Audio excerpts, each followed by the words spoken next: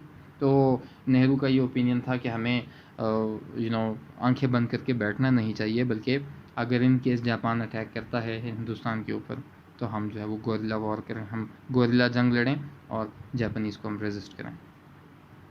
Raja Gopal Acharya was view that it was urgent to establish a national government and asked Congress to strike a deal with Muslim League, even if it involved the creation of Pakistan. It will be only then possible to play a significant part in the defense of India. راجا گوپال اچاری جو دوسرا leader تھا کانگریس کا، اس نے کہا کہ آپ مسلم league کو بھی ساتھ ملائیں، کیونکہ مسلم لیگ کے بغیر جو ہے وہ اگر آپ حکومت بنائیں گے تو آدھا حصہ تو آپ کا علیحدہ ہو جائے گا. اس لیے اس نے کہا کہ آپ مسلم لیگ کے ساتھ ڈیل کریں، اگر اس ڈیل میں آپ کو انہیں پاکستان کی یقین دہانی بھی کروانی پڑی تو کروا دیں. لیکن نہرو اور راجا گوپال اچاری کی جو تھی وہ کانگریس کے اندر اتنا انفلوئنس اور اتنا اثر نہیں تھا، گاندھی کا زیادہ اثر تھا. Gandhi had concluded the only course of action this time taken is to ask British to quit India. اور گاندھی نے یہ تہیہ کر لیا تھا، یہ سوچ لیا تھا کہ ہم انگریزوں سے کہیں گے کہ آپ یہاں سے نکل جائیں. So moving on to the next slide. Upon the withdrawal of British, India would sign a non-aggression pact with Japan, as India bears no enmity with Japan or toward any other nation. The Congress committee hopes that Japan will have no designs on India. Gandhi نے argue کیا کہ جب ہم quit India movement چلائیں گے اس کے بعد انگریز یہاں سے نکل جائے گا، اور جب انگریز نکل جائے گا تو پھر ہم جاپان کے ساتھ معاہدہ کر لیں گے کہ آپ جو ہے وہ اپنے ہندوستان کے اوپر کوئی حملہ نہیں کرنا. اور یہ Congress according to Gandhi had hope that Japan کا کوئی ارادہ نہیں ہے ہندوستان کو اٹیک کرنے کا. Gandhi prepared his resolution draft and sent it to all India Congress committee session scheduled to begin on 28 April 1942 in Allahabad. During the session, Gandhi won majority against Nehru and the resolution was passed on 29 April. However, the language was modified and changes were made in the text. The clause of British withdrawal was removed.